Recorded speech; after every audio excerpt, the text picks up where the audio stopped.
नमस्कार India boys देख रहे हैं आप। मैं हूं आपके साथ आकांक्षा त्रिपाठी और अब बुलेटिन की शुरुआत बड़ी खबर के साथ करेंगे। ज्ञानवापी फैसले का केस जो है टल गया है। अब 11 अक्टूबर को कोर्ट फैसला सुनाएगा। बड़ी जानकारी आपको दे रहे हैं। कार्बन डेटिंग पर आज फैसला आना था और अब ये फैसला टाल दिया गया है। शिवलिंग की वैज्ञानिक जांच पर टाला गया है फैसला। बड़ी जानकारी आपको दे रहे हैं। ज्ञानवापी मैटर को लेकर लगातार सुनवाई जो है चल रही थी और आज भी कोर्ट में सुनवाई थी और अब ये बड़ी जानकारी आपको दे रहे हैं। कोर्ट में फैसला अब टल गया है। ज्ञानवापी केस में फैसला टाल दिया गया है और अब 11 अक्टूबर को कोर्ट सुनाएगा फैसला। कार्बन डेटिंग पर पूरा मामला ये था जिसको लेकर आज फैसला होना था और आज आपको बता दें कि शिवलिंग की वैज्ञानिक जांच पर टाला गया है ये फैसला। ये बड़ी जानकारी आपको दे रहे हैं। लगातार ये उम्मीद जताई जा रही थी कि आज जो है फैसला सुनाया जाएगा कार्बन डेटिंग मामले पर, लेकिन आज कोर्ट में फैसले को टाल दिया गया है। शिवलिंग की वैज्ञानिक जांच पर फैसले को टाला गया है। बड़ी जानकारी दे रहे हैं आपको और अब 11 अक्टूबर नई तारीख दी गई है जब फैसला सुनाया जाएगा। हालांकि आज फैसला आने से पहले खास तौर से अगर बात करें आसपास के एरिया की, जहां पर मस्जिद बनी हुई है, उस पूरे परिसर के आसपास खास तौर से बहुत ज़्यादा अच्छे से निगरानी रखी जा रही थी। पुलिस की चप्पे चप्पे पर नज़र थी। तमाम जो तरीके हैं सुरक्षा के वो वहां पर इख्तियार किए गए थे। सुरक्षा के मद्देनज़र हमारे संवाददाता अभिषेक झा ज़्यादा अपडेट के साथ हमारे साथ जुड़े हैं। अभिषेक, देखिए फैसला टाल दिया गया है। हालांकि दोनों पक्षों को ये उम्मीद थी कि फैसला आज आ सकता है, लेकिन अभी फिलहाल जो जानकारी मिल रही है कि फैसला टाला गया है। क्या कुछ जानकारी डिटेल में पूरे सुनवाई के बारे में जो कुछ भी आपको पता है जानकारी दीजिए।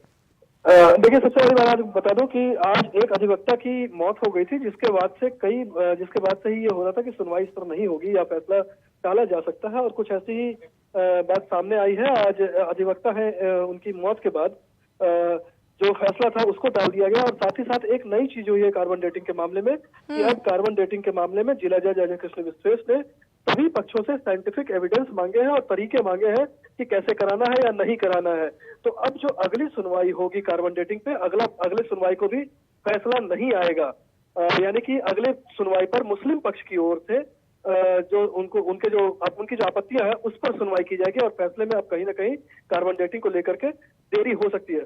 वही जो 4 महिलाएं हैं, 4 महिलाओं की तरफ से जो याचिका दी गई थी कार्बन डेटिंग को लेकर के, उन्होंने अपनी सारी बातें रख दी थी पिछली सुनवाई में ही। तो ऐसी उम्मीद की जा रही थी कि आज सुनवाई हो जाएगी और फैसला पूरा हो जाएगा, लेकिन चूंकि ये कंडोलेंस का मामला था इसलिए आज उस फैसले को रोक दिया गया और साथ ही साथ 1/10 के अनुसार जो अन्य 16 लोग इस मामले में वादी बनना चाहते हैं उनको भी अपना जवाब दाखिल करना था। जिस जवाब की सुनवाई जज अजय कृष्ण विश्वेश को करनी थी उस सुनवाई को भी टाल दिया गया है, क्योंकि जो बार एसोसिएशन है यहाँ का, उसके प्रमुख सदस्य अजय कुमार उपाध्याय वकील हैं, उनकी मौत हो गई थी, जिसके बाद से ही न्यायिक कार्यों से वकीलों ने विरत रहने का मतलब अपने आप को अलग कर लिया था, जिसकी वजह से ये कंडोलेंस की वजह से ये कार्रवाई आज रोक दी गई है। न आज फैसला सुनाया गया है और न ही आज 1/10 के मुताबिक कोई कार्रवाई हुई है। अब फैसले पर कहीं ना कहीं कुछ सुनवाई और होगी, क्योंकि मुस्लिम पक्ष को भी जज अजय कृष्ण विश्वेश ने नोटिस देकर के बाकायदा उनकी तरफ से क्या जवाब है, उनकी तरफ से क्या बातें हैं, उसके ऊपर सुनवाई करने की बात कही है। तो अगले सुनवाई में भी जो 11 अक्टूबर तय की गई है दिन मंगलवार को, उस दिन भी मुस्लिम पक्ष अपना पक्ष रखेगा कि ये कार्बन डेटिंग होनी चाहिए या नहीं होनी चाहिए। इसके अलावा अगर बात करूं तो जो फास्ट ट्रैक में मामले चल रहे थे वो मामला भी आज इसी वजह से टाल दिया गया। तो कहीं ना कहीं जो एक वकील की जो अधिवक्ता की जो मृत्यु है वो एक बड़ी वजह बनी इस फैसले में देरी को लेकर के। और साथ ही साथ जज अजय कृष्ण विश्वेश की ओर से जो मुस्लिम पक्ष को नोटिस दी गई है कि आप अपना जवाब दाखिल करें अगली सुनवाई में, यानी कि 11 अक्टूबर को अब नजर होगी कि मुस्लिम पक्ष अपनी क्या बात रखता है, क्योंकि अभी तक कार्बन डेटिंग को लेकर के हिंदू पक्ष में ही 2 फाड़ थे। मुख्य वादिनी राखी सिंह, जिन्होंने आपत्ति दर्ज की थी कि शिवलिंग खंडित हो सकता है कार्बन डेटिंग की प्रक्रिया से, वो नहीं होना चाहिए, इससे धार्मिक भावनाएं आहत होगी। तो इसे लेकर के सुनवाई हुई थी, वो सुनवाई पूरी हो गई है, लेकिन जज ने जो मुख्य प्रतिपक्ष है यानी कि 5 नंबर का अंजुमन इंतजामिया कमेटी, उसको मुस्लिम पक्ष उसको ये कहा है कि आप अपनी ओर से अपना जवाब दाखिल करें कि क्या कार्बन डेटिंग होनी चाहिए या नहीं होनी चाहिए या कौन सा साइंटिफिक तरीका मुफीद होगा। तो अब अगली अभिषेक, तो सुनवाई क्या ये कह सकते हैं कि हिंदू पक्ष में ये जो दो गुट बट गए हैं कि एक गुट कह रहा है कि होना चाहिए, इसी तरह से मामले की जानकारी मिलनी चाहिए, कार्बन डेटिंग मामले को लेकर जो कह रहे हैं एक पक्ष के लोग समर्थन कर रहे हैं और दूसरे पक्ष के लोग समर्थन नहीं कर रहे हैं, तो क्या इसी की वजह से ये फैसला टला है? देखिए, वो एक वजह तो है ही, लेकिन साथ ही साथ हमें ये समझना होगा कि हिंदू पक्ष में ही दो फाड़ था, लेकिन जो मुख्य प्रतिवादी पक्ष है वो मुख्य प्रतिवादी पक्ष मुस्लिम पक्ष है। मुस्लिम पक्ष की ओर से अभी तक ना तो कोई आपत्ति दर्ज की गई थी और न ही कोई किसी तरीके का जवाब दाखिल किया गया था। तो एक तो मुख्य प्रतिवादी पक्ष को दिया गया है और दूसरा जो जिन्होंने आपत्ति दर्ज की थी यानी कि राखी सिंह और उनके वकील शिवम गौड़ की तरफ से, तो उनको भी ये कहा गया है कि आप अगली सुनवाई में जो क्या पद्धति अपनाई जानी चाहिए ताकि शिवलिंग खंडित होने की जो बात आप कह रहे हैं या जो स्ट्रक्चर खंडित होने की बात कर रहे हैं वो ना हो सके। तो अब जज तमाम पक्षों का, चाहे वो हिंदू पक्ष के अंदर में ही जो दो फाड़ है उन दोनों पक्षों को या जो मुख्य प्रतिवादी पक्ष है उनके पक्षों को सुनने के बाद ही फैसला देंगे और ये सुनवाई निश्चित तौर पे अगली 2-3 सुनवाई और लेगा, उसके बाद ही कोई फैसला। बिल्कुल अभिषेक, मैं आप ये बताइए हमारे दर्शकों को कि ये कार्बन डेटिंग जिसका विरोध हो रहा है हिंदू पक्ष में ही, अब दो पक्ष हो गए हैं, तो आप ये बताइए कि होता क्या है ताकि दर्शकों को बहुत ज्यादा अच्छे से समझ में आ सके। साथ ही साथ आप ये बताइए कि जैसे कि ये दावा किया जा रहा है हिंदू पक्ष के ही लोगों की तरफ से कि अगर कार्बन डेटिंग होगी तो शिवलिंग खंडित हो जाएगी, तो क्या ऐसा होगा? अगर कार्बन डेटिंग होती है तो क्या वाकई शिवलिंग खंडित होगी? देखिए, कार्बन डेटिंग जो होती है वो होती है किसी भी लिविंग या नॉन लिविंग चीजों के उसकी आयु का पता लगाने के लिए। 3 मेथड होते हैं इसमें, कार्बन 12, कार्बन 13 और कार्बन 14। ये बिल्कुल वैज्ञानिक पद्धति होती है और 1949 में शिकागो यूनिवर्सिटी में इसकी खोज की गई थी। उसके बाद से ही ये प्रक्रिया लगातार अपनाई जा रही है। अयोध्या में जब एक्सकेवेशन किया गया था मस्जिद विध्वंस के बाद, तो उसके अंदर से जो चीजें मिली थी उसकी भी कार्बन डेटिंग की प्रक्रिया के तहत ही उसकी आयु निर्धारण की गई थी, जो कि आगे चल करके निश्चित तौर पे कहीं ना कहीं एक बड़ा साक्ष्य बना था अयोध्या मामले में। कुछ उसी तर्ज पर इसकी भी मांग की गई थी, लेकिन शिवलिंग के खंडित होने का कारण देकर के इसको रोक लगाया गया। तो उसी पर जज अजय कृष्ण विश्वेश ने तमाम पक्षों से ये जानना चाहा है कि क्या कोई और विधि भी, क्या और कोई साइंटिफिक तरीका भी हो सकता है। तो देखिए, किसी भी चीज की लिविंग या नॉन लिविंग, सजीव या निर्जीव, किसी भी तरीके की जो चीज होती है उसकी आयु पता लगाने के लिए या स्ट्रक्चर पता लगाने के लिए कई सारे वैज्ञानिक पद्धतियां होती है, लेकिन कार्बन डेटिंग जो है वो सबसे ज्यादा ऑथेंटिक मानी जाती है और इसी के लिए कार्बन डेटिंग की बात कही जा रही थी। लेकिन अब जो तमाम पक्ष हैं, चाहे वो हिंदू पक्ष के अंदर में ही दो पक्ष हो गए हैं या फिर जो मुस्लिम पक्ष है मुख्य प्रतिवादी पक्ष अंजुमन इंतजामिया कमेटी, इन सभी बिल्कुल अभिषेक, तो कहीं ना कहीं कह सकते हैं कि बेहतर तरीके से निर्णय लिया जाएगा, कोई भी चूक किसी भी जगह पर नहीं होगी। जैसे कि हम सभी जानते हैं, जैसे आपने बताया कि हिंदू पक्ष में ही दो पक्ष हो गए हैं, एक पक्ष कह रहा है कि कार्बन डेटिंग होनी चाहिए, एक पक्ष कह रहा है नहीं होनी चाहिए। ऐसे में कोर्ट अब ये चाहता है कि जो बेहतर हो, जिससे कि साफ तौर पर तस्वीर अच्छे से साफ हो सके और जो शिवलिंग जिसको कहा जा रहा है कि खंडित हो जाएगी उस पर भी कोई असर ना पड़े, ऐसा कोई फैसला, ऐसा कोई समाधान निकलकर सामने आए। देखिए, इस मामले की संवेदनशीलता को समझना पड़ेगा। सुप्रीम कोर्ट ने बाकायदा निर्देश दिया था, आदेश दिया था कि ये श्रृंगार गौरी नियमित दर्शन मामला मेरिट के आधार पे आप तय करके बताइए और जो जिले के सबसे सुप्रीम जज होते हैं यानी जिला जज, जिनकी हैसियत बाकायदा एक हाई कोर्ट के जज के बराबर होती है, अगर कुछ एक मामलों को छोड़ दे तो उनको बाकायदा निर्देशित किया था कि आप इस पर मामले की मेरिट के आधार पर तय करिए कि ये मामला सुनवाई के योग्य है या नहीं है। तो सीधी नजर जहां सुप्रीम कोर्ट की है और इसी मामले ने देश के राजनीतिक विमर्श के केंद्र में ज्ञानवापी मस्जिद का मामला लेकर के ले आया था, तो इसकी वजह से इस मामले की संवेदनशीलता को समझनी चाहिए और जिला जज भी इस चीज को लेकर के बहुत फूक फूक करके हर पक्ष को, यानी कि चाहे वो हिंदू पक्ष के अंदर में ही दोनों पक्ष हो या उनका जो मुख्य प्रतिवादी पक्ष है या फिर जो सरकार का पक्ष है, तो तमाम पक्षों को नोटिस जारी की गई है कि आप अपने अगली सुनवाई में, अगली तारीख में आप ये बताएं कि कौन सा मेथड सही होगा ताकि जो वहां का स्ट्रक्चर है उसको किसी तरीके का नुकसान न पहुंचे। जो सबसे प्रमुख चीज है कि वो उस पूरे परिसर की को संरक्षित रखना, ये जज की एक बड़ी महत्वपूर्ण चुनौती है, क्योंकि अगर कार्बन डेटिंग में कोई चीज टूटती है या फूटती है तो निश्चित तौर पे केस के मुकदमे पर इसका असर पड़ेगा, फैसले पर असर पड़ेगा। इसी चीज को लेकर के बड़े ही संवेदनशील तरीके से तमाम पक्षों से उनकी राय लेते हुए और उसके बाद फैसला आएगा, क्योंकि पिछली सुनवाई तक ये हुआ था कि हिंदू पक्ष के ही अंदर में दो फाड़ है, मुस्लिम पक्ष कुछ नहीं कह रहा है। लेकिन आज बाकायदा जज ने अपनी ओर से मुस्लिम पक्ष को इस बात के लिए ताकीद किया है कि अगली सुनवाई पर आप अपना भी पक्ष रखें और साथ ही साथ जो 3 प्रमुख पक्ष है सरकार की ओर से, यानी कि राज्य के मुख्य सचिव, उसके अलावा वाराणसी कमिश्नरेट, वाराणसी के पुलिस कमिश्नरेट, उसके अलावा बनारस के जिलाधिकारी, इन तमाम पक्षों से जानकारी इकट्ठी करने के लिए कहा गया है कि आप लोग अपनी अपनी जानकारी दें कि कौन सा साइंटिफिक विधि तरीका सही होगा। बिल्कुल, मतलब अभिषेक ये कह सकते हैं कि तमाम बिंदुओं पर बहुत ही ज्यादा गहनता से चर्चा की जाएगी और हर बिंदु को ध्यान में रखते हुए इस पूरे मामले को आगे बढ़ाया जाएगा। कोई जल्दबाजी कोर्ट नहीं चाहता इस पूरे मामले को लेकर, क्योंकि जितना सेंसिटिव ये मामला है, ऐसे में फैसला बहुत ही ज्यादा सोच समझकर और हर पक्ष को सुनकर लिया जाना चाहिए। इसी वजह से मामला अभी फिलहाल टला है। चलिए अभिषेक, तमाम जानकारी के लिए बहुत बहुत धन्यवाद आपका। आगे बढ़ेंगे। ओम प्रकाश चौटाला ने अखिलेश यादव से मुलाकात की है, बड़ी जानकारी आपको दे रहे हैं।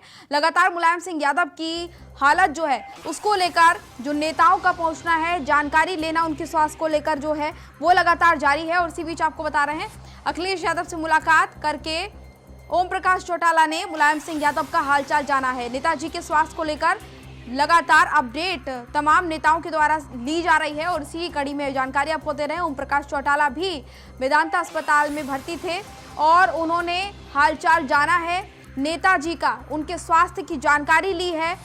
थोड़ी देर पहले चौटाला को वेदांता अस्पताल से छुट्टी मिली है और ये देखिए तस्वीरें आपको दिखा रहे हैं, अखिलेश यादव से मुलाकात की तस्वीरें। ओम प्रकाश चौटाला की वेदांता अस्पताल से छुट्टी मिली है थोड़ी देर पहले चौटाला को, वो भी वहां पर स्वास्थ्य कारणों की वजह से भर्ती थे। ये तस्वीरें आपको देखने को मिल रही हैं हमारी टीवी स्क्रीन पर, आप सब पर देख सकते हैं किस तरीके से ओम प्रकाश चौटाला अखिलेश यादव से मुलाकात करते हुए नजर आ रहे हैं। इस दौरान अखिलेश यादव से ओम प्रकाश चौटाला ने नेताजी यानी कि मुलायम सिंह यादव की तबीयत की जानकारी ली, उनके हेल्थ के बारे में जानकारी ली, पूछा कि आखिर कैसी सेहत नेताजी की है।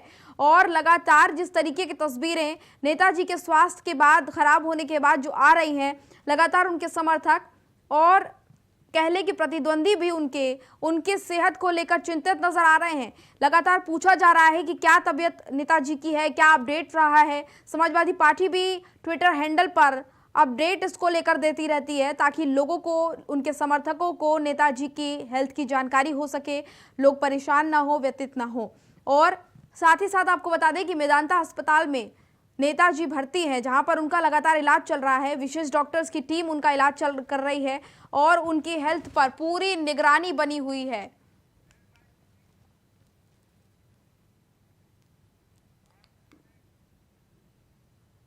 गुरुग्राम के मेदांता अस्पताल में भर्ती सपा संरक्षक मुलायम सिंह यादव, थोड़ी देर में उनका हेल्थ बुलेटिन जारी होगा। लगातार उनको जो एडमिट वहां पर किया गया है उसके बाद से ही हेल्थ बुलेटिन जारी करके उनके सेहत की जानकारी तमाम समर्थकों को और लोगों को दी जाती है। और थोड़ी देर में आपको बता दें कि सपा संरक्षक मुलायम सिंह यादव का हेल्थ बुलेटिन जारी होगा, जिसको लेकर 6 दिनों से दिल्ली में मौजूद अखिलेश यादव मेदांता अस्पताल पहुंच गए हैं। अखिलेश यादव अपने पिता की तबीयत पर पूरी नजर बनाए हुए हैं, लगातार डॉक्टर्स के संपर्क में भी हैं और गुरुग्राम में ही वो रुके हैं। ये बड़ी जानकारी आपको दे रहे हैं कि कुछ ही देर में मेदांता अस्पताल में हेल्थ बुलेटिन नेताजी का जारी होगा, जिससे कि अपडेट ये पता लगेगी कि अब उनकी सेहत कैसी है, क्या सुधार देखने को मिला है। लेकिन अभी फिलहाल जो तस्वीरें सामने आई, जो जानकारी अभी तक मिली, उसके मुताबिक अगर बात करें तो नेताजी के स्वास्थ्य में कोई सुधार देखने को नहीं मिल रहा है। लेकिन तमाम उनके जो समर्थक हैं उनके लिए दुआएं कर रहे हैं, उनके स्वास्थ्य की कामना कर रहे हैं। भगवान से यही दुआ लगातार की जा रही है कि जल्द से जल्द नेताजी की तबीयत में सुधार देखने को मिले।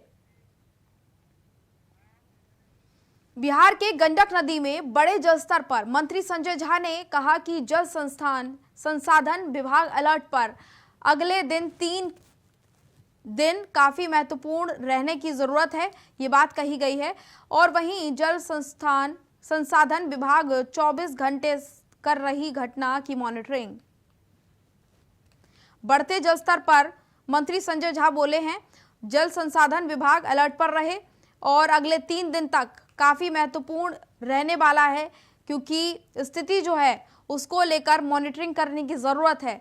जल संसाधन विभाग 24 घंटे कर रही है मॉनिटरिंग, लगातार ये मॉनिटरिंग जारी रहे, ये बात संजय झा ने कही है। जहाँ तक दरभंगा एयरपोर्ट की बात है, वो कहा जाता है उड़ान स्कीम। उड़ान स्कीम का मतलब हुआ पूरे देश का सामान्य नागरिक, यही हुआ ना, आम नागरिक, पूरे देश का आम नागरिक। अब हाल ये है, मतलब था कि हवाई चप्पल वाला भी उड़ेगा। अब स्थिति ये है कि वहाँ का जो किराया है वो दिल्ली दुबई जितना किराया होता है उतना किराया दरभंगा से दिल्ली का होगा, और उसका वजह है कि वहाँ पर जो उड़ान स्कीम में स्पाइस जेट को मिला हुआ है, दिल्ली से दरभंगा, मुंबई से दरभंगा, बेंगलोर से दरभंगा। और इसी बीच एक बड़ी खबर आपको बता दें, रांची से इस वक्त की बड़ी खबर, दुमका में पेट्रोल से जला देने वाली लड़की मारुति का आपको बता दें कि निधन हो गया है। बड़ी जानकारी आपको दे रहे हैं, रांची से इस वक्त की बड़ी खबर, लड़की की मौत की जानकारी मिल रही है। दुमका में पेट्रोल से जला देने वाली लड़की की मौत हो गई है। रांची से इस वक्त की बड़ी खबर बता रहे हैं, बेहतर इलाज के लिए रांची के रिम्स में लाया गया था और इलाज के दौरान मौत हो गई है। थोड़ी देर पहले ही लड़की की मौत हुई है। लड़की का नाम मारुति कुमारी बताया जा रहा है।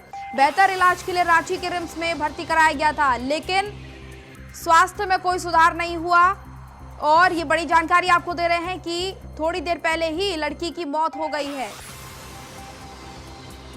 दुमका से ये बड़ी जानकारी आपको दे रहे हैं, पेट्रोल डालकर जला दिया गया था लड़की को, जिसका नाम मारुति कुमारी बताया जा रहा था। और जिस तरीके से स्थिति मारुति की स्वास्थ्य की बनी हुई थी, उसको देखते हुए बेहतर इलाज के लिए रांची रेफर किया गया था। रांची के रिम्स में इलाज चल रहा था और कोशिश की जा रही थी कि उसके इलाज को बेहतर तरीके से किया जा सके, लेकिन सबसे बड़ी जानकारी आपको ये दे रहे हैं कि लड़की की इलाज के दौरान मौत हो गई है। थोड़ी देर पहले ही मौत हुई है। बेहतर इलाज के लिए रांची के रिम्स में भर्ती कराया गया था। ये रांची से इस वक्त की बड़ी खबर।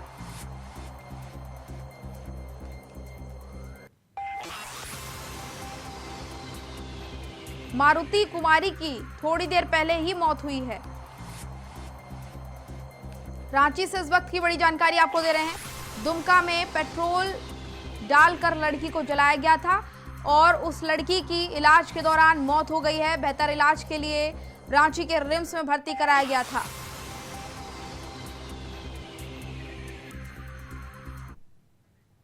चले आगे बढ़ेंगे। यूपी के बरेली जिले में लंपी वायरस के मामले लगातार बढ़ते जा रहे हैं। गौवंश में ये मामले लगातार देखने को मिल रहे हैं और बरेली के ग्राम समसपुर में सैकड़ों आवारा पशुओं और घरेलू पशुओं में लंपी वायरस देखा जा रहा है। इंडिया वॉइस के संवाददाता सनी गोस्वामी ने खास रिपोर्ट इसको लेकर दिखाई है, बनाई है, आपको दिखाते हैं रिपोर्ट।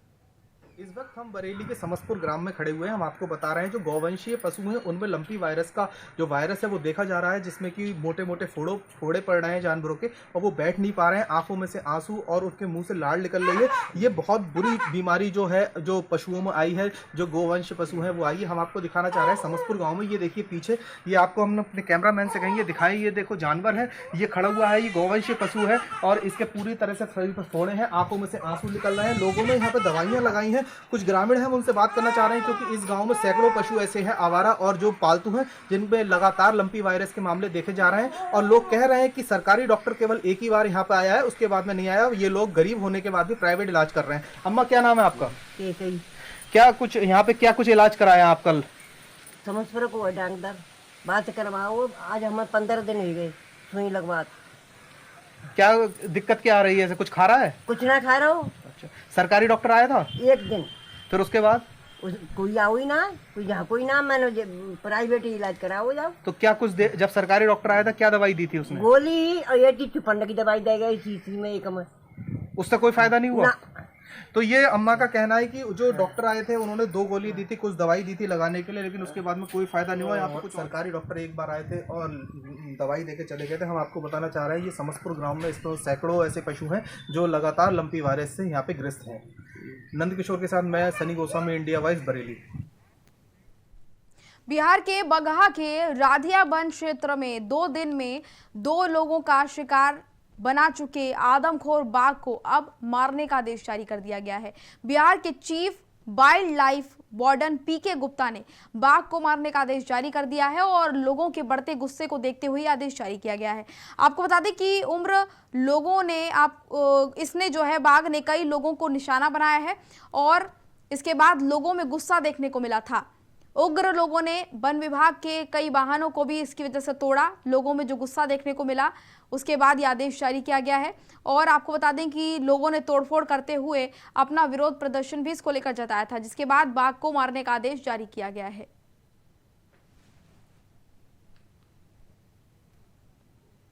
ये बाघ इतना आदमखोर है कि ये 2 लोगों को निशाना बना चुका है, लेकिन इसको नहीं पकड़ा गया था, जिसके बाद लोगों में गुस्सा देखने को मिला और लोगों ने तोड़फोड़ गुस्से में की और अब इस बाघ को मारने का आदेश जारी किया गया है।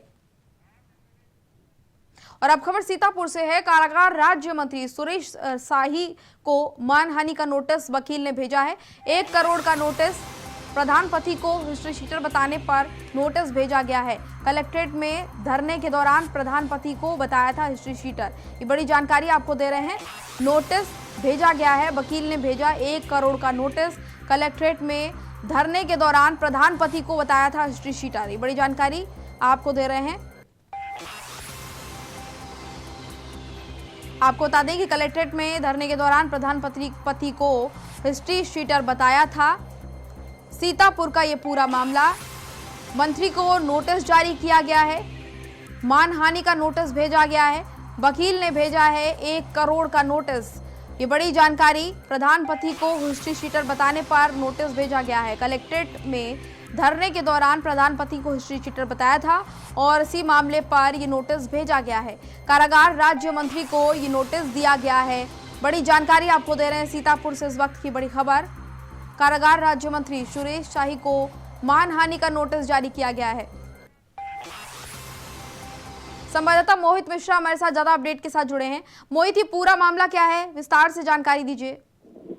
बिल्कुल, ये मामला जो है मंत्री सुरेश राही जो मंत्री हैं, राज्य मंत्री कारागार हैं, ये जो है डीएम ऑफिस आते हैं मिलने डीएम साहब से, लेकिन डीएम साहब से मुलाकात नहीं हो पाती और ये बाहर बैठ जाते हैं, धरने के रूप में बाहर ही बैठ जाते हैं। उससे जो है फिर जब मीडिया वहां पहुंचती तो मीडिया को ये बाइट देते हैं कि जो उनके प्रधान जो पति है वो हिस्ट्री शीटर है। इसी को लेके प्रधान ने जो है अपने पति को बचाव को लेकर उन्होंने नोटिस जारी किया, अपने वकील से नोटिस जारी कराया है कि हमारे पति को हिस्ट्री शीटर कहा गया, जबकि वो बीएसएनएल में इंजीनियर के पद पर कार्यरत हैं। जी बिल्कुल। और अब इस पूरे मामले पर क्या कुछ कार्रवाई, क्योंकि नोटिस तो जारी कर दिया गया है, इसके अलावा अब क्या कुछ रुख रहा है मंत्री का इस पर? जी, इस पे मैंने अभी माननीय मंत्री से बात की थी, तो उनका कहना ये है कि मुझे अभी नोटिस प्राप्त नहीं हुई है, जब नोटिस मुझे प्राप्त होगी तो उसका जवाब दिया जाएगा। चलिए मोहित, तमाम जानकारी के लिए बहुत बहुत धन्यवाद आपका।